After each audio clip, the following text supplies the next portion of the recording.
Hello everyone, this is Deepti Singh. Welcome to our channel Prishthbhumi. आप सभी का बहुत बहुत स्वागत है हमारे इस प्लेटफॉर्म पे। आज हम डिस्कशन करेंगे हमारा टॉपिक इंटरसेक्शन ऑफ सेट्स के बारे में। हम जो डिस्कशन कर रहे थे अबाउट द ऑपरेशंस। हमने देखा था किस तरीके से डिफरेंट ऑपरेशंस जो होते हैं, फॉर एन एग्ज़ाम्पल जैसे एडिशन हो गया, आपका सब्ट्रैक्शन हो गया, आपका मल्टीप्लिकेशन हो गया, आपका डिवीज़न हो गया। ये सारे जो होते हैं हमारे ऑपरेशंस होते हैं। हमने हमारे लास्ट क्लासेस में ये सारे ऑपरेशंस देखे थे ऑन नंबर्स। जब नंबर्स के ऊपर हम इन ऑपरेशंस को अप्लाई करते हैं तो जो हमारा आंसर आता है वो डिफरेंट होता है उन नंबर्स से। मैंने आपको एग्ज़ाम्पल बताया था, फॉर एन एग्ज़ाम्पल मान लीजिए 3 को जब मैंने ऐड करा 5 से, तो यहाँ पे मैंने कौन सा ऑपरेशन लगाया है? एडिशन का ऑपरेशन। जब मैं 3 को 5 में ऐड करूँगी तो मेरा जो फाइनल आंसर आएगा वो क्या आएगा बच्चे? वो 8 आएगा। तो मैं ये कह सकती हूँ जो ये मेरा रिज़ल्ट आता है after the operation, so 8 is different from 3 and 5 both. 8 जो है वो एक अलग नंबर है 3 और 5 से, है ना। तो जब हमने ऑपरेशन अप्लाई कर दिया, ऑपरेशन अप्लाई करने के बाद हमारे पास जो आंसर आता है, जो हमारे पास रिज़ल्ट आता है, that is different from the digits. जो भी हमने यहाँ पर डिजिट ली है या जो भी नंबर लिए हैं उनसे ये अलग आता है। फिर हमने बात करी थी बच्चा कि ये जो ऑपरेशंस होते हैं, these operation can also be applied on sets. ये ऑपरेशंस जो होते हैं सेट के ऊपर भी अप्लाई किए जा सकते हैं। इसके अंदर हमने पहला जो ऑपरेशन के बारे में डिस्कशन किया था वो था यूनियन ऑफ सेट, ठीक है। लास्ट वीडियो में हमने यूनियन के बारे में बात कर ली थी। तो आज हम बात करेंगे सेकंड ऑपरेशन के बारे में। एंड सेकंड ऑपरेशन क्या होगा बेटा हमारा? वो होगा इंटरसेक्शन। अब हम देखेंगे कि इंटरसेक्शन का मीनिंग क्या होता है एंड इसमें सेट्स के ऊपर ये ऑपरेशन किस तरीके से अप्लाई होता है। तो बिना टाइम वेस्ट करते हुए हम हमारे सेशन को आगे बढ़ाते हैं। आइए देखते हैं। तो देखो बच्चा, इंटरसेक्शन ऑफ सेट्स का पहले मतलब क्या होता है ये चीज़ समझेंगे by the help of an example. यहाँ पर देखो, अगर मान लो मैं क्या करती हूँ, मैंने एक सेट ले लिया हमारा ए, जिसके अंदर मैंने एलिमेंट्स लिए हमारे 3, 4, 6, 8 और 9, ठीक है बच्चा। ये सेट ए है जिसके अंदर ये हमारे एलिमेंट्स हैं। जबकि मैंने एक सेट लिया बी जिसके अंदर जो मेरे एलिमेंट्स हैं वो हैं 6, 8, 4, 9, 8 तो हमने ले लिया है पहले, 0, 42, 68। ये मैंने एक अपना बी सेट ले लिया, ठीक है। अब मुझे क्या फाइंड आउट करना है? मुझे इसमें इंटरसेक्शन फाइंड आउट करना है कि ए इंटरसेक्शन बी क्या होगा। तो सबसे पहले बच्चे आपको ये बात समझनी है कि इंटरसेक्शन जो होता है इसका मीनिंग ही होता है कॉमन। कॉमन मतलब कॉमन क्या भाई? देखो, जब भी आपको 2 सेट दे रखे हैं, कोई भी 2 सेट दिया है, ठीक है, और आपको बोला है कि इन 2 सेट्स के ऊपर हमें जो ऑपरेशन अप्लाई करना है इंटरसेक्शन का अप्लाई करना है, और आप ये कह सकते हैं कि आपको जो फाइंड आउट करना है वो करना है ए इंटरसेक्शन बी। जब भी इस तरीके का आपसे क्वेश्चन पुटअप किया जाएगा तो आपको क्या करना है? दोनों सेट्स के बीच में जो एलिमेंट्स कॉमन हो, मैंने क्या बोला? दोनों सेट्स के बीच में जो भी एलिमेंट आपका कॉमन होता है वही होता है आपका ए इंटरसेक्शन बी, ठीक है बच्चे। तो अब इन दोनों सेट्स में देखो कि कॉमन क्या है। कॉमन मतलब जो इस सेट के एलिमेंट्स में भी हो और जो बी सेट के एलिमेंट में भी हो। अब देखो 3 यहाँ पर है, ए में 3 है, क्या बी के अंदर 3 है? नहीं, बी में 3 नहीं है बच्चा, है ना। बी में 3 नहीं है। अब यहाँ पर देखो तो क्या 3 यहाँ कॉमन होगा? नहीं होगा। अब यहाँ पर देखो आप, 4 कॉमन होगा, 4 इसमें भी है एंड 4 इसमें भी है। 6 जो है वो 6 जो है वो सेट ए में भी है और 6 सेट बी में भी है। 8 जो है वो सेट ए में भी है और वो सेट बी में भी है।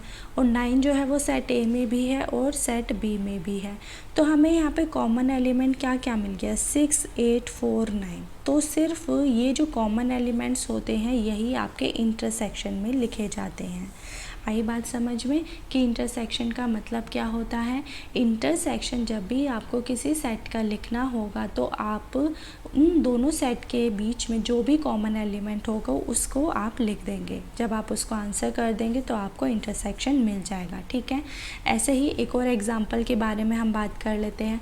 मान लीजिए मैंने इस बार एक सेट लिया है ए, एंड ये जो सेट है इसके अंदर मैंने एलिमेंट्स लिए हैं ए, बी, डी, एफ, जी।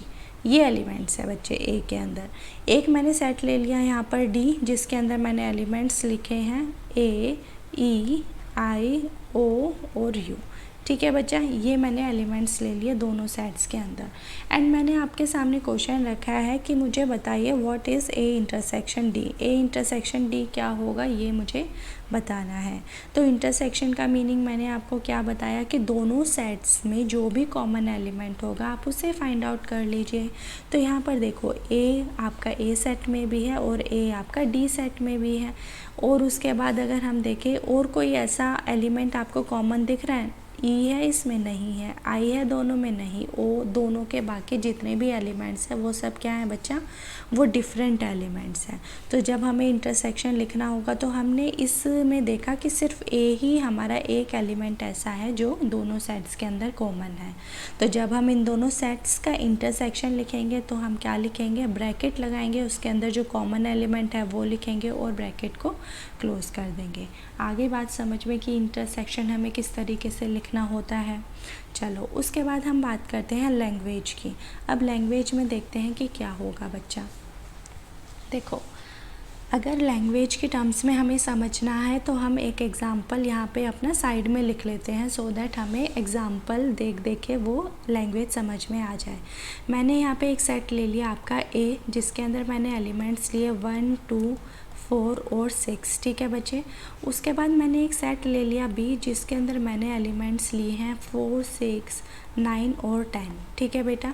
ये दो सेट्स हैं एंड मैंने आपसे बोला है कि you have to write down the A intersection B. जब आप इंटरसेक्शन बी लिखेंगे तो आप क्या करेंगे, कॉमन जो होगा वो फाइंड आउट करेंगे। तो आप देखो इन दोनों में कॉमन कौन कौन सा एलिमेंट है। देखो 4 जो है सेट ए में भी है और 4 सेट बी में भी दिख रहा है हमें। 6 जो है वो सेट ए में भी है और 6 जो है वो सेट बी में भी है। तो जब मैंने इंटरसेक्शन लिखा तो ये क्या हो गया, 4 और 6, ये हो जाएगा आपका, ये होगा या नहीं होगा। तो ए इंटरसेक्शन भी क्या होगा आपका, 4 और 6 हो जाएगा। चलो अब इसी चीज़ को हम समझेंगे अपनी लैंग्वेज में। तो यहाँ पे क्या है, intersection of set A and set B.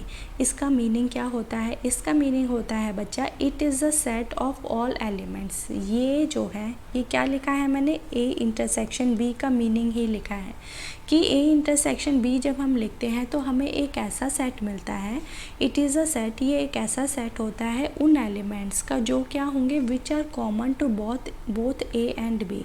जो दोनों ही सेट ए और बी में कॉमन होंगे उसका जब हम एक सेट बना देंगे तो वही क्या कहलाएगा, हमारा इंटरसेक्शन कहलाएगा। आगे बात समझ में, ये फर्स्ट डेफिनेशन आपको समझ में आई होगी। उसके बाद ये बताया गया है कि जो इंटरसेक्शन होता है इसको हम डिनोट कैसे करते हैं, हम इसको राइट कैसे करते हैं, हम लिखते कैसे हैं।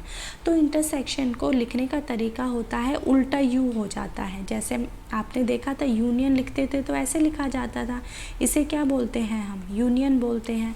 बट जब ही इसी यू को हम क्या कर देंगे, उल्टा कर दिया हमने, उल्टा करके जब इस तरीके से लिख दिया, जब इसको ऐसे लिख दिया गया तो ये क्या कहलाता है हमारा, इसको बोलते हैं बच्चा हम इंटरसेक्शन, ठीक है। जब बड़ा सा यू दिखेगा तो वो कहलाएगा आपका यूनियन, एंड इसी यू को अगर हम उल्टा करके लिख देते हैं तो वो कहलाता है हमारा इंटरसेक्शन, ठीक है। तो ये सिंबल होता है इसका एंड ये क्या डिनोट करता है, ये इंटरसेक्शन को डिनोट करता है। तो आई होप आपको ये वाली बात पूरी समझ में आई होगी, ये स्लाइड आपको कम्प्लीटली क्लियर होगी, ठीक है। चलो next move to the next slide. Next slide देखते हैं बेटा। यहाँ पर देखो the intersection of set A और सेट बी, यहाँ पे भी क्या लिखा हुआ है, इंटरसेक्शन सेट ए का और सेट बी का। इसमें भी क्या बोला है इन्होंने बोला है इट इज़ द सेट, ये जो है it is a set of all those elements, ये सेट होता है उन एलिमेंट्स का जो बिलोंग करते हैं बोथ, दोनों सेट ए और सेट बी से। जब हम इंटरसेक्शन लिखते हैं किसी भी दो सेट्स का, सेट ए और सेट बी का, तो उसके अंदर वो वाले एलिमेंट्स लिखे जाते हैं जो बिलोंग करते हैं दोनों ही एलिमेंट से।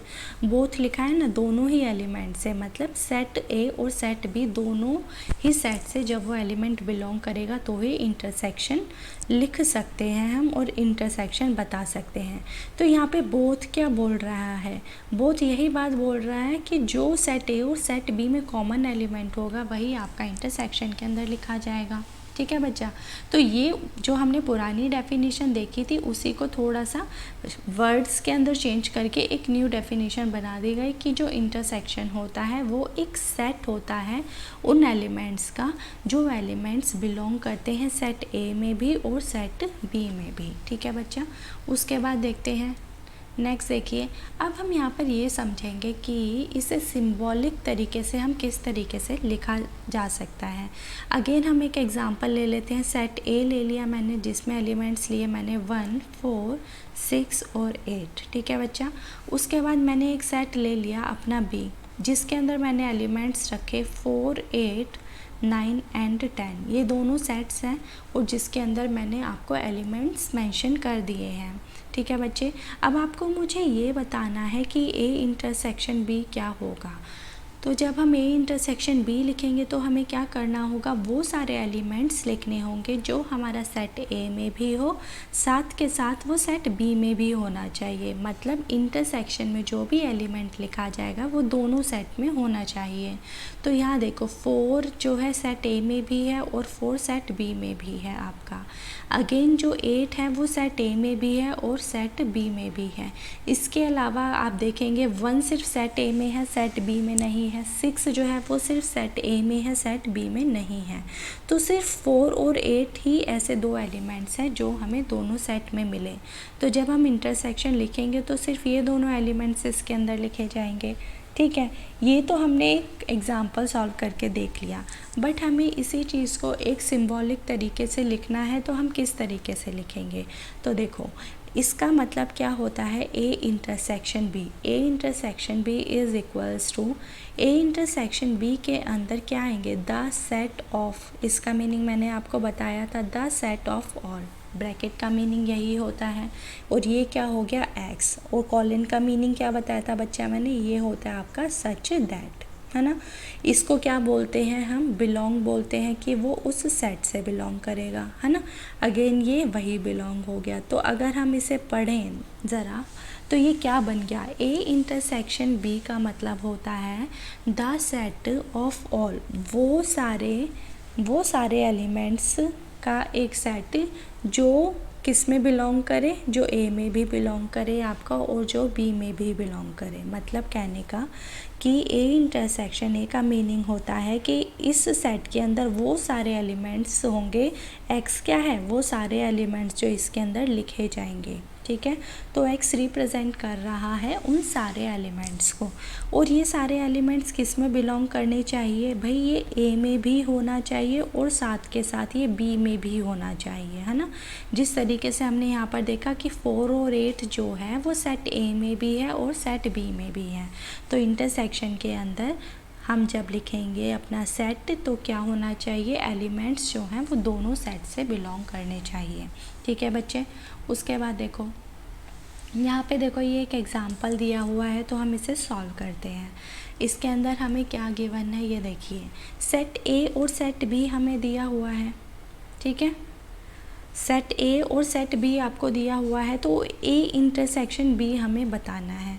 अब ए इंटरसेक्शन बी का मीनिंग क्या होगा, हमें कॉमन एलिमेंट निकालने होंगे। तो ए इंटरसेक्शन बी जो होगा दैट इज़ इक्वल्स टू क्या हो जाएगा यहाँ पे, अब देखो इसमें कॉमन क्या होगा, 4 जो है वो ए में भी है और 4 जो है आपका बी में भी है। तो एक तो 4 एलिमेंट हो गया, वो मैंने यहाँ पर लिख दिया बच्चे। उसके बाद देखो, उसके बाद अगर आप ध्यान से देखेंगे कि जो एलिमेंट 12 है वो ए में भी है और एलिमेंट 12 आपका बी सेट में भी है।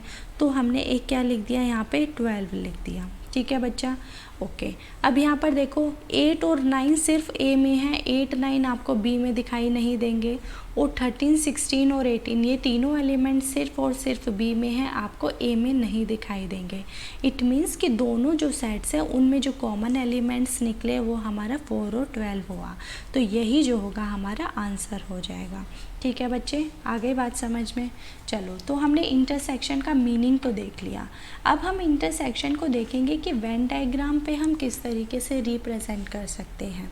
ठीक है बच्चे, यहाँ पर देखिए मैंने आपको बताया था कि जो रेक्टेंगल से हम रिप्रेजेंट करते हैं वो क्या होता है हमारा, वो होता है एक यूनिवर्सल सेट। तो यहाँ पे ये जो मैंने रेक्टेंगल बनाया है तो ये किसको रिप्रेजेंट करेगा, यू को, और यू क्या है बच्चे हमारा, यू जो है वो है हमारा एक यूनिवर्सल सेट।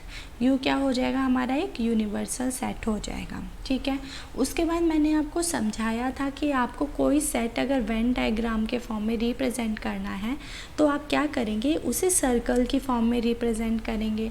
तो मैंने एक सेट ले लिया यहाँ पर ए और मैंने एक सेट ले लिया ये बी हो गया। ठीक है, तो इसके अंदर देखो ये क्या है हमारा सेट ए हो गया और ये जो हो गया सर्कल दूसरा वाला हमारा सेट बी हो जाएगा। ठीक है बच्चा, अब हमें इसमें समझना है कि इसमें इंटरसेक्शन वाला पार्ट कौन सा होता है। अब यहाँ पर देखो ज़रा ध्यान से आप बच्चे, देखो इंटरसेक्शन का मतलब क्या होता है, मैंने बताया था कि जो कॉमन एलिमेंट होता है वही हमारा इंटरसेक्शन होता है। तो यहाँ पर देखो जब आप ए का सर्कल आपने करा, जब आपने सेट ए बनाया तो ये जो बना हमारा सेट ए बना है ना, उसके बाद सेट बी जो है ये बना। तो मान लीजिए आप एक बात ज़रा देखो, कोई अगर ये एलिमेंट है, मान लीजिए ये कोई पॉइंट है, एलिमेंट छोड़ो ये कोई पॉइंट है, तो ये जो पॉइंट है आपका सेट ए में भी आ रहा है। यहाँ देखो ये सेट ए ये बना ना आपका बच्चे, तो ये पॉइंट आपका सेट ए में भी है और ये वाला पॉइंट आपका सेट बी में भी है। कहने का मतलब ये है बच्चा कि ये जो पार्ट है ये पार्ट हमारा क्या होता है, कॉमन पार्ट होता है जो दोनों सेट के अंदर आता है। ठीक है, जैसे अलग से बाहर से देख लो, ये एक सेट हो गया और एक ये सेट हो गया, इसके बीच में यहाँ पर ये वाला जो पार्ट होता है, ये जो कॉमन पार्ट होता है, ये क्या होता है भाई, यही इंटरसेक्शन कहलाता है। क्योंकि इस पार्ट के अंदर जो भी एलिमेंट होगा वो आपका सेट ए में भी होगा और वो आपका सेट बी में भी होगा बच्चे, है ना। तो ये जो मैंने पिंकिश सा पार्ट जो शेड करा है ये पार्ट क्या कहलाता है, यही आपका होता है इंटरसेक्शन। इस पार्ट को क्या बोलते हैं हम, इंटरसेक्शन। और इंटरसेक्शन का मतलब हमें पता है जो कॉमन है, और हमने जब यहाँ पर देखा तो हमने यहाँ साफ साफ देख लिया कि यही पार्ट जो मैंने शेड करा है पिंक कलर से, ये जो है आपका कॉमन कलर है यहाँ पे, मतलब कॉमन पार्ट हो गया, है ना। तो इंटरसेक्शन जो होता है ये वाला पार्ट हमारा इंटरसेक्शन कहलाता है। ठीक है, तो जब हम इसे वेन डायग्राम में रिप्रेजेंट करेंगे तो ये वाला जो बिल्कुल मिड वाला पार्ट होता है ये हमारा इंटरसेक्शन कहलाएगा। ठीक है बच्चा, उसके बाद हम यहाँ पर एक और एग्जांपल देख लेते हैं। यहाँ पर देखो आपको एक सेट ए दिया हुआ है, अगेन सेट बी दिया हुआ है, आपको यहाँ पे क्या लिखना है, ए इंटरसेक्शन बी लिखना है। तो बच्चा देखो यहाँ पे लिख देती हूँ मैं, ए इंटरसेक्शन बी में मुझे क्या लिखना होगा, कॉमन एलिमेंट्स लिखने होंगे। तो मुझे यहाँ पे फाइंड आउट करना होगा कि सेट ए में और सेट बी में कौन कौन से कॉमन एलिमेंट हैं। तो यहाँ पर देखो एक जो 2 है वो सिर्फ आपका सेट ए में है, 2 जो है आपका सेट बी में कहीं नहीं दिख रहा। तो क्या जो 2 है वो इंटरसेक्शन में आएगा, नहीं आएगा बच्चे। उसके बाद देखो 4 जो है हमारा सेट ए में भी है और 4 जो है सेट बी में भी है।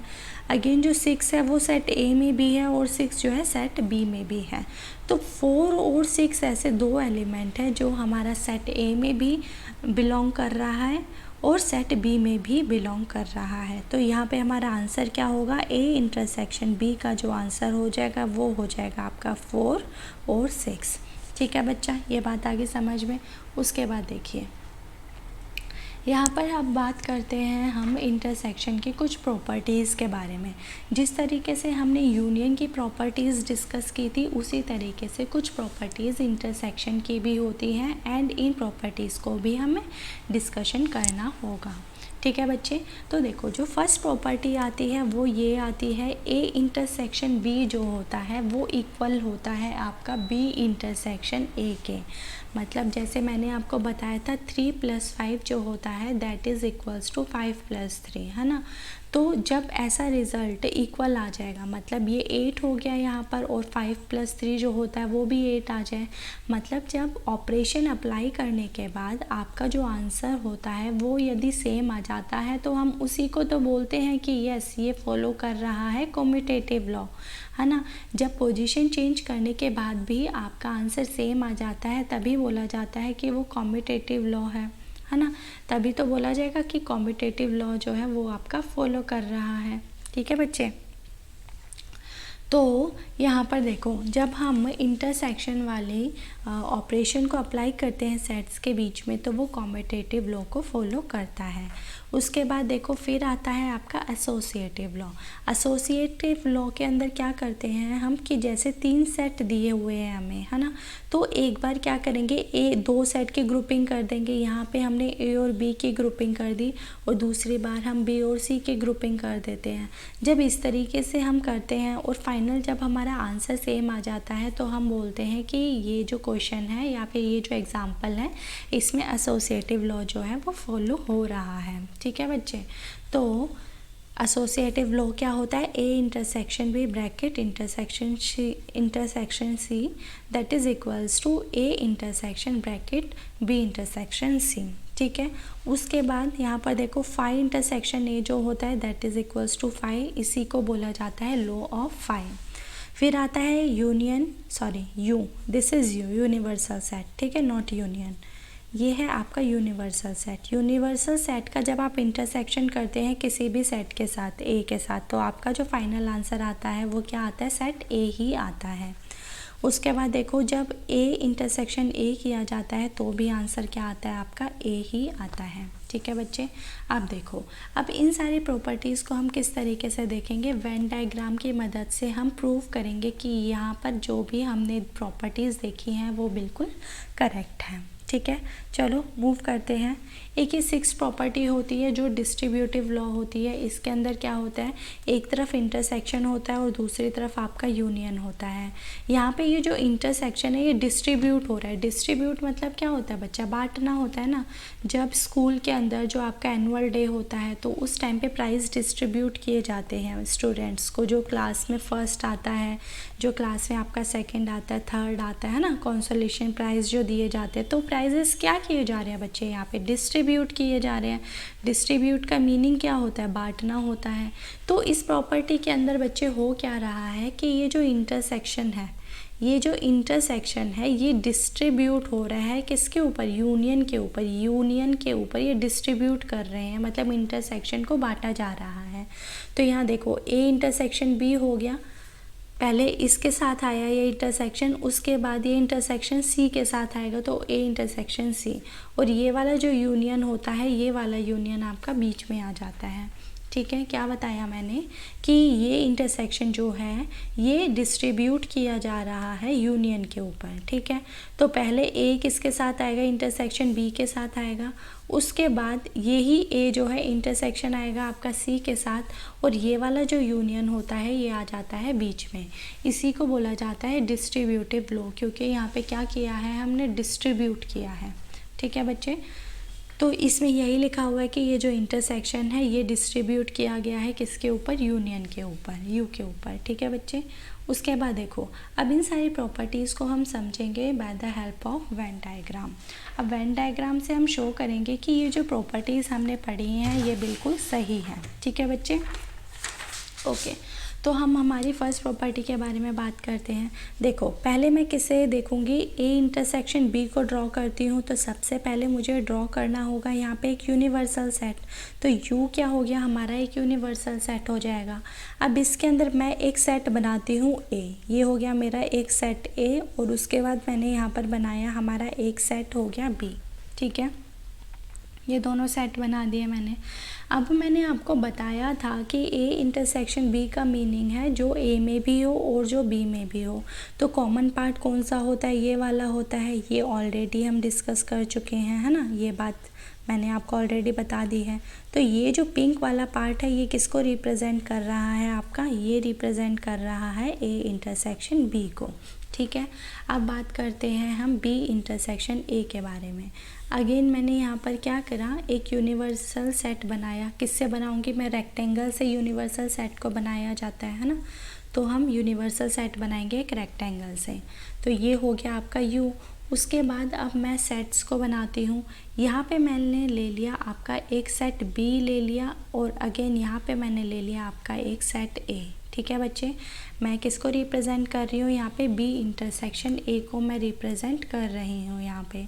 और यहाँ मैंने किसे रिप्रेजेंट करा, ए इंटरसेक्शन बी को रिप्रेजेंट करा। ठीक है बच्चे, अब यहाँ देखो, बी इंटरसेक्शन ए का मीनिंग होता है जो सेट बी में भी हो और जो सेट ए में भी हो, मतलब जो कॉमन हो सेट बी और सेट ए में। तो यहाँ पर देखो ये वाला जो पार्ट है यही कॉमन होगा इसके बीच में, जो सेट ए में भी होगा और जो सेट बी में भी होगा, है ना, दोनों सेट में होगा। तो ये जो पिंक वाला पार्ट है ये क्या कहलाया आपका, बी इंटरसेक्शन ए कहलाया। अब जब आप इन दोनों फिगर्स को देखेंगे तो आप देखिए कि ये जो मैंने फिगर बनाई है यहाँ पे और यहाँ पर ये जो मैंने वेन डायग्राम बनाया है, तो इसमें आपको कुछ डिफरेंस दिखाई दे रहा है। तो आपका क्या आंसर आएगा, नो मैम, दोनों जो है वो बिल्कुल सेम है। इट मीन्स कि ए इंटरसेक्शन बी जो होता है वो इक्वल हो जाता है बी इंटरसेक्शन ए के।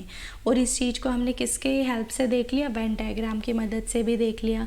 जब हमने वेन डायग्राम बनाया तो हमने देखा कि जब हम ए इंटरसेक्शन बी होता है वो एग्जैक्टली बी इंटरसेक्शन ए जैसा ही हमें दिख रहा है। इट मीन्स कि जो ये प्रॉपर्टी हमने देखी थी ये बिल्कुल सही प्रॉपर्टी है, और जो इंटरसेक्शन जो ऑपरेशन होता है ये कॉम्यूटेटिव लॉ को फॉलो करता है। ठीक है बच्चे, उसके बाद देखते हैं हम हमारी सेकेंड प्रॉपर्टी के बारे में, जो क्या थी, हमारा एसोसिएटिव लॉ था। एसोसिएटिव लॉ के अंदर हमने क्या देखा था कि 3 सेट ले लिए जाते हैं और उसके अंदर एसोसिएट कर दिया जाता है। पहले 2 सेट को एक पेयर बना देंगे और सेकंड में हम 2 डिफरेंट जो सेट होंगे उनका एक पेयर बना देते हैं। ठीक है बच्चा, तो अब ज़रा हम इसे देखते हैं। अब हमें सबसे पहले क्या करना होगा, हम यहाँ पे रिप्रेजेंट कर रहे हैं A intersection B intersection C. ठीक है बच्चे, इसका मैं वेन डायग्राम बनाती हूँ यहाँ पर। तो सबसे पहले मैं एक यूनिवर्सल सेट ले लूँगी। ये हो गया हमारा एक यूनिवर्सल सेट।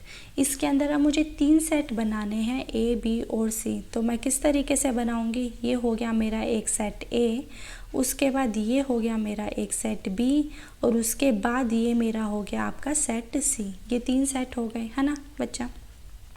अब देखो यहाँ पे आप एक चीज़ समझो, इन्होंने बोला है ए इंटरसेक्शन बी। अब ए इंटरसेक्शन बी कौन सा पार्ट है बच्चा, जो ए और बी में कॉमन होगा।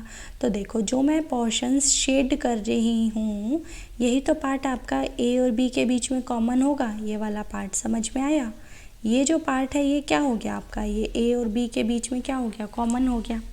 अगर ये छोटा दिख रहा है तो थोड़ा सा बड़ा बना लेते हैं इसको, छोड़ो। देखो यहाँ पे पहले एक ही बना लेते हैं बच्चे, नहीं तो फिर वो क्लियर दिखेगा, नहीं तो फिर प्रॉब्लम हो जाएगी, है ना, समझ में नहीं आएंगी चीज़ें। तो हमें ऐसा कोई रिस्क नहीं लेना। हमें सबसे पहले वेन डायग्राम बनाना है A intersection B intersection C का। ठीक है, तो मैंने यहाँ पे क्या लिया, एक यूनिवर्सल सेट बना लिया मैंने। ये देखो ये एक यूनिवर्सल सेट हो गया हमारा, ये हो गया हमारा एक यूनिवर्सल सेट जो रिप्रेजेंट किया गया है बाय यू। ठीक, उसके बाद हमने क्या करा, इसके अंदर 3 सेट बनाए। सेट ए बनाया गया, उसके बाद बनाए हमने 3 सेट, एक सेट ए हो गया, एक जो है आपका सेट बी हो गया, और एक क्या हो गया आपका सेट सी हो गया। ठीक है, इसमें क्या क्या कर दिया मैंने, ये हो गया मेरा सेट ए, ये हो गया मेरा सेट बी, और एक ये हो गया मेरा सेट सी हो गया बच्चे। अब देखो, अब मुझे क्या करना है, इसके अंदर सबसे पहले बनाना है ए इंटरसेक्शन बी, मतलब कि जो ए और बी में कॉमन पार्ट है। तो ए और बी के अंदर कॉमन पार्ट जो है वो कौन सा पार्ट है भाई, ये वाला पार्ट है ना, ये पार्ट है। अगर आपको ये सी से कन्फ्यूज़न हो रही है तो 1 मिनट के लिए मैं सी को गायब करती हूँ। ठीक है, सी गायब हो गया। अब ये क्या हो गया आपका, ये वाला जो हो गया क्या आ गया आपका, कॉमन पार्ट आ गया। तो इतना पार्ट तो मैंने क्या करा, ड्रॉ कर दिया। ए और बी का इंटरसेक्शन मैंने यहाँ पे शो कर दिया आपको शेडेड पोर्शन से। अब मुझे सी जो है वो भी तो देखना है। तो सी जो सेट था भाई सी इस तरीके से था आपका, यही था ना बच्चा, सी में था। तो अब यहाँ पर सी देखो, सी के साथ भी जो कॉमन हो, अब जो ऑलरेडी पार्ट आपका यहाँ पर ब्लू कलर से शेडेड है वो जो है ये तो रिप्रेजेंट कर रहा है आपका ए इंटरसेक्शन बी। पर जब इस पूरे के साथ में आपने सी के साथ इंटरसेक्शन कर दिया, मतलब कि ये जो शेडेड एरिया आपको इसका मिला, जो आपको शेडेड एरिया मिला ए इंटरसेक्शन बी का, उस एरिया में से सी के साथ जो कॉमन एरिया होगा वही तो आपका ये पूरा कहलाएगा। तो आप देखो इस सी के साथ में कौन सा कॉमन एरिया है, देखो ब्लू जो है यहाँ पर भी है और यहाँ पे मैं एक ये पिंक कलर भी कर रही हूँ, तो ये वाला एरिया जो आया वो तीनों के अंदर आ गया, वो तीनों सेट्स के अंदर आ गया। देखो अगर कन्फ्यूज़न होती है तो मैं अलग से बनाती हूँ, एक सेट ए हो गया, एक सेट बी हो गया और एक ये सेट सी हो गया, ठीक। इसके अंदर हमें एक ऐसा पार्ट ढूंढना है जो इन तीनों सेट्स के अंदर क्या है बच्चे, कॉमन है, ठीक है। तो मैंने ये जो येलो से करा है, मैंने कहा कि ये पार्ट जो है ये पार्ट आपका तीनों सेट्स के अंदर आएगा। अब आप बोल रहे हो नहीं आएगा मैम, ऐसा नहीं होगा, तो चलो मैं आपको शो कर देती हूँ। ये सेट ए है, ये सेट बी है और ये सेट सी है आपका। अब यहाँ देखो, जब आपने सेट ए देखा तो आपका ये वाला सेट ए है, तो ये येलो देखो, येलो कलर आपका सेट ए के अंदर आपको दिखाई दे रहा है, हाँ जी दिखाई दे रहा है, ठीक है। उसके बाद देखो अगर सेट बी के बारे में बात करें, ये आपका सेट बी हो गया। देखो मैं जो सर्कल बना रही हूँ उसके अंदर येलो कलर आपका आ रहा है, यहाँ देखो येलो कलर इसके अंदर है ना सर्कल के अंदर, तो इट मीन्स ये बी पार्ट में भी आ रहा है, बी सेट के अंदर भी आ रहा है। उसके बाद बात करी मैंने सेट सी की। अब देखो सेट सी का जो पेन चल रहा है वो ध्यान से देखना, सेट सी ये चल रहा है, तो ये जो येलो कलर है आपका शेडेड वाला येलो, ये सी के अंदर आपको दिख रहा है, हाँ जी दिख रहा है, ये रहा अलग से, है ना। तो ये पार्ट वो पार्ट हो गया बच्चा जो आपका तीनों सेट के अंदर कॉमन है, ठीक है। तो ये वाला पार्ट क्या कहलाएगा हमारा, इसके अंदर ये वाला जो पार्ट होगा, ये जो शेडेड पार्ट है पिंक वाला, यही पार्ट आपका कहलाता है A intersection B intersection C, ठीक है बच्चे, ये बात आई समझ में। उसके बाद ये तो आपका LHS वाला पार्ट था, लेफ्ट हैंड साइड का पार्ट हमने यहाँ पे बना लिया। अब हम राइट हैंड साइड का पार्ट बनाते हैं, इसको हम यहीं पे ड्रॉ करते हैं। यहाँ पे भी अगेन 3 सेट हैं, तो ए बी सी मैंने ले लिया, एक सेट ए ये हो गया, देखो ये हो गया आपका यूनिवर्सल सेट, ठीक है, जिसमें सेट ए ये हो गया आपका, उसके बाद सेट बी ये हो गया आपका, और उसके बाद सेट सी जो है वो ये वाला हो गया आपका, ठीक है बच्चे। ये सर्कल है, ये जो हो गया हमारा सेट सी हो गया, ठीक है बच्चे। अब मुझे ये वाला ड्रॉ करना है, तो ये कैसे ड्रॉ किया जाएगा, मुझे इसके अंदर सबसे पहले देखना होगा जो ये ब्रैकेट वाला पोर्शन है। ब्रैकेट वाला क्या है, बी इंटरसेक्शन सी, मतलब बी और सी के बीच में कॉमन जो है। तो बी और सी के बीच में क्या कॉमन है, देखो ए को हमने गायब करा 2 मिनट के लिए, तो बी और सी के बीच में ये वाला जो पोर्शन है ये कॉमन आ गया आपका, है ना, ये कॉमन निकल आया। अब हमें क्या करना है, बी और सी के साथ क्या और इंटरसेक्शन है, ए का भी इंटरसेक्शन है, मतलब ऐसा पार्ट ढूंढना है जो तीनों सेट में कॉमन आ जाए। तो यहाँ पर क्या था आपका, एक सेट ए भी था, तो यहाँ पे जब आप नोटिस करेंगे तो आपको ये चीज़ देखने को मिलेगी कि ये वाला जो पार्ट है जो मैं ये ब्लू कलर से कर रही हूँ, ये वाला पार्ट जो है आपका ये कॉमन आ रहा है जो तीनों सेट के अंदर है, जो सेट ए में भी है, सेट बी में भी है और सेट सी में भी है, ठीक है बच्चे। तो ये क्या बना आपका, ये बना A intersection B intersection C, ठीक है। तो ये वेन डायग्राम इसका हो गया और ये वेन डायग्राम इसका हो गया। अगर आप नोटिस करेंगे तो यहाँ पर देखो ज़रा, इसको वाइट वाले को मैंने हटा दिया। अब ज़रा देखो दोनों ही सेट के अंदर जो है भाई, ये वाला जो पार्ट है ना, एक ये वाला पार्ट हो गया आपका, ये वाला पार्ट, और एक ये वाला पार्ट है ना, दोनों क्या है, बिल्कुल एग्जैक्टली सेम है, एक जैसे हैं दोनों। तो इसी वजह से हम बोल सकते हैं कि ये जो इंटरसेक्शन ऑपरेशन है ये एसोसिएटिव लॉ को फॉलो करता है, ठीक है। नेक्स्ट बात करते हैं बच्चे हम, हमारा जो लॉ था वो क्या था, phi intersection A that is equals to phi. आपको पता होगा मैंने बताया है कि जो फाई होता है that is called as the null set. Phi क्या होता है, नल सेट होता है जिसके अंदर कोई भी एलिमेंट नहीं होता, ठीक है। तो अब हम इसका बनाते हैं वेन डायग्राम। मान लीजिए मैंने एक रेक्टेंगल बनाया, ये हो गया हमारा एक यूनिवर्सल सेट। ठीक है बच्चे। उसके बाद मैंने एक सेट बना दिया, आपका ए सेट मैंने यहाँ पे बना दिया। अब मुझे दूसरा सेट क्या बनाना है, नल सेट बनाना है। तो नल सेट, अब मैं इसको क्या, किसका वेन डायग्राम बना रही हूँ, ये बना रही हूँ मैं फाई इंटरसेक्शन ए, जिसके अंदर मैंने ए जो है वो तो ड्रॉ कर दिया है। अब मुझे क्या ड्रॉ करना है, फाई, मतलब नल सेट को ड्रॉ करना है। तो नल सेट में जब कोई एलिमेंट ही नहीं है तो नल को ड्रॉ कैसे करोगे। नल का मतलब ही ये होता है कि उसका कुछ है ही नहीं, मतलब कुछ है ही नहीं। जब कुछ है ही नहीं तो यहाँ क्या बनाऊँ, मैं कुछ बनाऊँगी ही नहीं। तो जब आपने इंटरसेक्शन ले लिया किसके साथ, एक ऐसा है इंटरसेक्शन लिया फाई के साथ, है ना, मतलब कुछ भी नहीं है किसी के अंदर। मान लो जैसे एक सेट ले लिया यहाँ पे फाई फॉर एन एग्जांपल, तो फाई के अंदर तो यहाँ पे कुछ भी नहीं है ना, सेट के अंदर कुछ है ही नहीं। मैंने क्या करा बच्चा, देखो इसमें कन्फ्यूज़न ना हो इसलिए एक एग्जांपल ले लेती हूँ मैं। सेट ए लिया जिसके अंदर 2 एलिमेंट्स थे 1 और 2, ठीक है बच्चे। एक सेट बी ले लिया जिसके अंदर भाई कोई एलिमेंट ही नहीं था, वो एक नल सेट था, फाई था, ठीक है, उसके अंदर कोई एलिमेंट ही नहीं है। जब मुझे इन दोनों का कॉमन लिखना है, जब इन दोनों का इंटरसेक्शन लिखना है, तो भाई इसमें तो 2 एलिमेंट हो गए 1 और 2। क्या 1 जो है वो बी में आपको दिख रहा है, नहीं दिख रहा। क्या 2 जो है वो आपको बी में दिख रहा है, नहीं दिख रहा। तो कुछ कॉमन ही नहीं निकलेगा।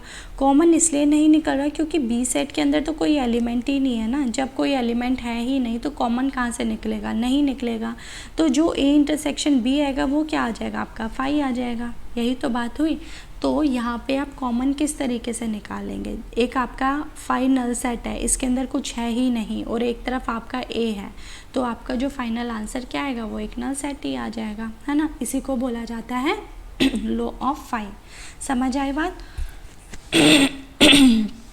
सॉरी बेटा, इसको क्या बोलते हैं हम, लॉ ऑफ फाई बोलते हैं, ठीक है। ये बात आ गई समझ में। उसके बाद नेक्स्ट प्रॉपर्टी देखते हैं हम, हमारी 4th प्रॉपर्टी। उसमें क्या बोला है कि यूनिवर्सल सेट के साथ जब हम इंटरसेक्शन लेते हैं ए का, ठीक है, मान लो यूनिवर्सल सेट आपका ये हो गया, इसे मैंने यू बोला, और इसके साथ जो है आपका एक सेट क्या हो गया, ए हो गया, ठीक है, ये आपका ए हो गया। तो यूनिवर्सल सेट और ए का क्या कॉमन होगा, ये देखो, अगर मैं इसमें ड्रॉ करूँ यूनिवर्सल सेट, तो बच्चे ये पूरा है ना, ये पूरा हो गया आपका यूनिवर्सल सेट। और इसके साथ साथ अगर आप देखें, ये यूनिवर्सल सेट हो गया, जो मैंने पिंक कलर से करा है वो यूनिवर्सल सेट हुआ। साथ में ये जो ए है वो ये वाला पार्ट हो गया, ए जो वाइट से मैंने करा ये ए हो गया। तो अब देखो कि कौन सा कॉमन पार्ट आया है, ऐसा कौन सी जगह है, ऐसा कौन सा कॉमन पार्ट है जहाँ आपको पिंक कलर भी दिख रहा है और जहाँ आपको वाइट कलर भी दिख रहा है। तो आप देखोगे कि सिर्फ और सिर्फ ये जो सेट ए है इसके अंदर ही हमें दोनों कलर्स देखने को मिल रहे हैं।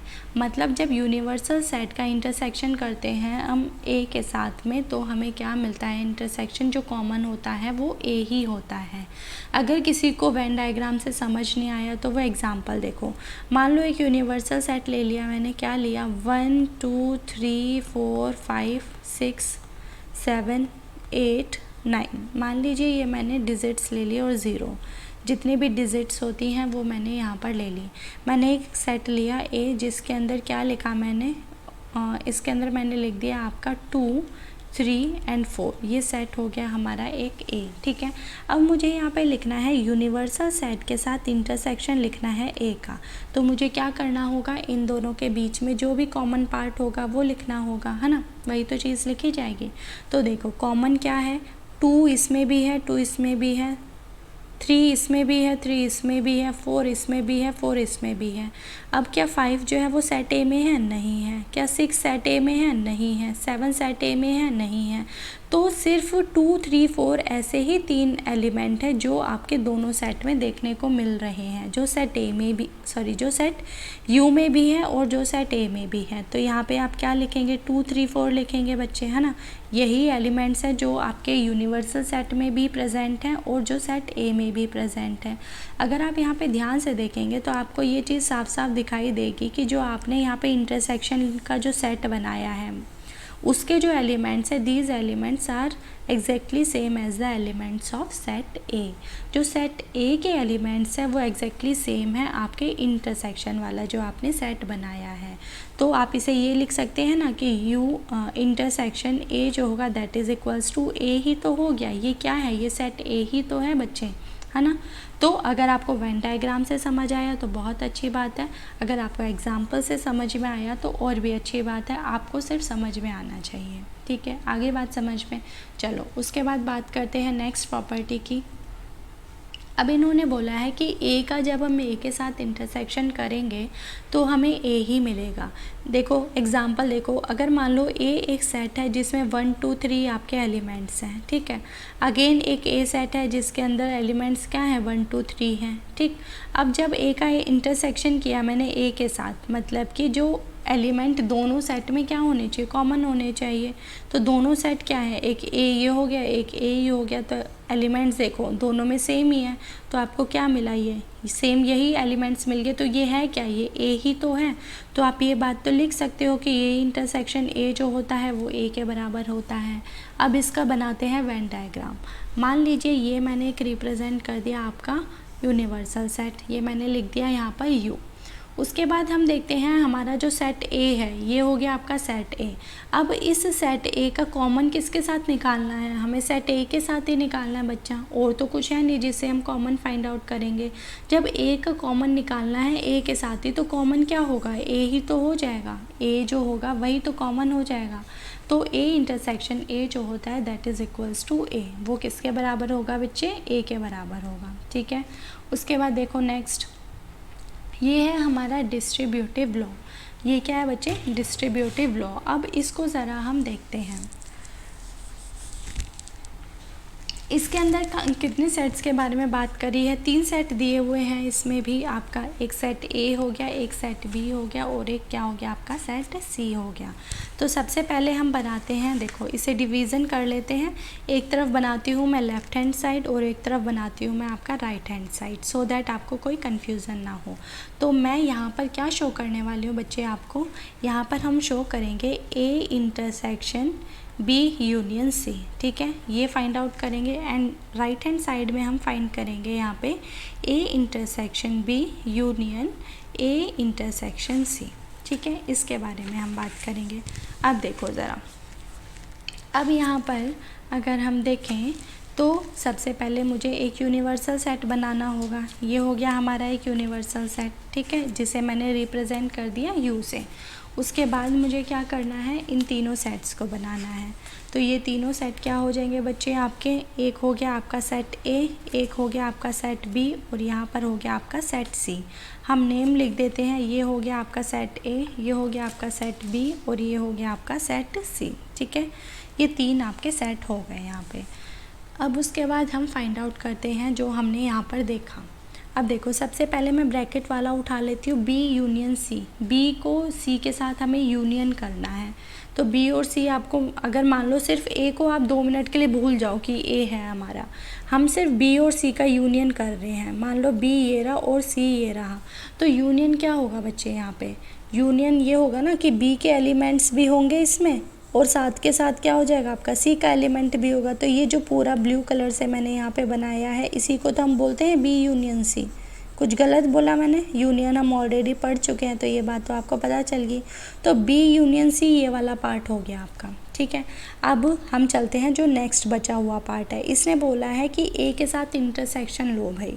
अब ए के साथ आपको क्या करना है, इंटरसेक्शन बनाना है। तो हमने ए पहले ए यहाँ पे बना दिया, एक ए क्या हो गया, ये वाला पार्ट हो गया हमारा ए, ये चीज़ हो गई ना हमारी। तो अगर आप यहाँ पर देखेंगे, ये ए पार्ट यहाँ पर आ गया। अब देखो कि बी यूनियन सी के साथ ए का जो है वो कितना पोर्शन आपका क्या आ रहा है, कॉमन आ रहा है। तो ब्लू कलर के साथ देखो और ए सेट को देखो, तो ये वाला जो पार्ट है ये सारा जो है वो कॉमन पार्ट आ रहा है हमारा, निकल के कॉमन ही आ रहा है ना। तो हमें करना क्या है, पहले बी इंटरसेक्शन सी के बारे में बात करेंगे।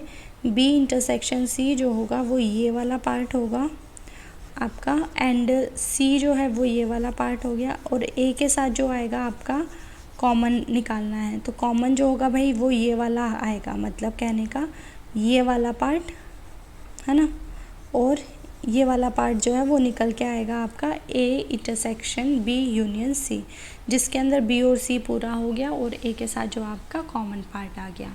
उसके बाद हम बनाते हैं यहाँ पर, ये हो गया आपका एक यूनिवर्सल सेट। ठीक। यूनिवर्सल सेट में हमने क्या करना है, पहले ए और बी का, इसको देखो, ए और बी का इंटरसेक्शन बनाओ। तो ए ये ले लिया और बी ये ले लिया, है ना, ये ए हो गया और ये बी हो गया। अब यहाँ पर हमें क्या करना है, इंटरसेक्शन लेना है। तो कॉमन पार्ट जो होता है वो ये वाला होता है, इंटरसेक्शन वाला, है ना। ये चीज़ हमने यहाँ पर कर दी। दूसरा बोला है ए और सी का इंटरसेक्शन बनाना है। मैं थोड़ा सा ये बड़ा कर देती हूँ यहाँ पे नीचे अपना यूनिवर्सल सेट, सो दैट मैं सी को अच्छे से रिप्रेजेंट कर पाऊँ। तो यहाँ पर ये जो सेट हो गया, ये वाला हो गया हमारा सी। अब हमें क्या देखना है, ए को सी के साथ जो इंटरसेक्शन हो, मतलब कि जो ए और सी में कॉमन हो। तो ए और सी का जो कॉमन पार्ट है भाई, वो यहाँ पर देखो, जो आपका ये वाला पार्ट है वो ए और सी का कॉमन पार्ट हो गया। ये चीज़ आ गई आपकी, ये ए है और ये सी है, ठीक है। एक मिनट रुको, ये ए हो गया सेट और ये हो गया आपका सी सेट। तो ये वाला जो पार्ट होगा ये तो कॉमन हो जाएगा ना, ए इंटरसेक्शन सी हो जाएगा। अब हमें इन दोनों पार्ट्स का क्या करना है बच्चा, यूनियन करना है। अब हमें क्या करना है, इसका यूनियन करना है। मतलब कि जो येलो वाला पोर्शन था हमारा और जो पिंक वाला है उसको जोड़ दो। येलो और पिंक को जोड़ेंगे तो यहाँ पर देखो क्या बनेगा भाई, ये वाला जो मैं कलर कर रही हूँ ये देखना, एक ये पार्ट हो गया पूरा, ये इतना आ गया, है ना। कहने का मतलब क्या है कि सेट ए का ये वाला हिस्सा जो है, सेट ए का इतना वाला जो हिस्सा है वो वाला आ रहा है ना। ऐसे ही जब आप इस लेफ्ट हैंड साइड में देखेंगे तो सेम यही वाला आपको पार्ट देखने को मिलेगा। ये सेम दिखा आपको, आई बात समझ में। तो देखो ज़रा, अब दोनों हमने जब सॉल्व कर लिए हैं वेन डायग्राम से, तो आप ज़रा इसको मैच करके देखो। इसमें पिंक कलर को देखो, क्या ये पिंक कलर एग्जैक्टली सेम इसी पिंक कलर के जैसा है। इट मीन्स कि डिस्ट्रीब्यूटिव लॉ जो होता है ये बिल्कुल करेक्ट है। एंड ये वाला लॉ जो है वो इंटरसेक्शन के ऊपर वैलिड हो जाता है। इंटरसेक्शन जो है वो डिस्ट्रीब्यूट हो जाता है हमारी यूनियन पे। जब हम इसे वेन डायग्राम के थ्रू समझते हैं तो जो शेडेड पोर्शन हमें लेफ़्ट साइड से मिलता है, एग्जैक्टली सेम जो शेडेड पोर्शन है वो हमें राइट हैंड साइड से भी देखने को मिलता है। ठीक है बच्चे। तो आज हमने जो ऑपरेशन समझा वो हमने समझा इंटरसेक्शन। इंटरसेक्शन के अंदर हमने क्या क्या देखा, ज़रा दोबारा से देखते हैं इसमें। ओके, यहाँ से हमने स्टार्ट किया था आज की क्लास को। एंड हमने सबसे पहले देखा कि इंटरसेक्शन जो होता है वो भी हमारा एक ऑपरेशन होता है। ये जो ऑपरेशन है सेट्स के ऊपर वैलिड होता है। उसके बाद हमने डेफिनेशन की बात करी कि इंटरसेक्शन जब भी लिखना है तो हमें दोनों सेट्स के बीच में जो कॉमन एलिमेंट होगा उसे लिखना होगा। हमने इसका सिंबल जाना कि सिंबल किस तरीके से लिखा जाता है इंटरसेक्शन का। उसके बाद अनदर डेफिनेशन देखी हमने इंटरसेक्शन की। उसके बाद हमने देखा कि इंटरसेक्शन को किस तरीके से सिंबॉलिक तरीके से लिखा जा सकता है। ठीक है, फिर कुछ एग्जांपल्स देखे अगेन। उसके बाद ये प्रॉपर्टीज़ देखी एंड इन प्रॉपर्टीज़ को हमने समझा by the help of Venn diagram. ठीक है बेटा, अब हम नेक्स्ट वीडियो में बात करेंगे एक अनदर ऑपरेशन के बारे में। फर्स्ट जो ऑपरेशन हमने देखा था वो देखा था हमारा यूनियन। जो सेकंड हमने ऑपरेशन देखा वो हमने देख लिया है इंटरसेक्शन। ठीक है बच्चे, अब हम इसमें बात करेंगे जो थर्ड हमारा ऑपरेशन होगा वो होगा डिफरेंस ऑफ सेट्स। ठीक है, अब हम देखेंगे कि डिफरेंस किस तरीके से लिया जाता है सेट्स का। तो ये सब देखेंगे हम हमारी आने वाली नेक्स्ट वीडियो में। तब तक बने रहिए पृष्ठभूमि के साथ और पढ़ते रहिए, खुश रहिए, मुस्कुराते रहिए, अपना ध्यान रखिए, अपने आसपास सबका ध्यान रखिए। मिलेंगे हमारी नेक्स्ट वीडियो में with an another operation, difference of sets. Thank you so much.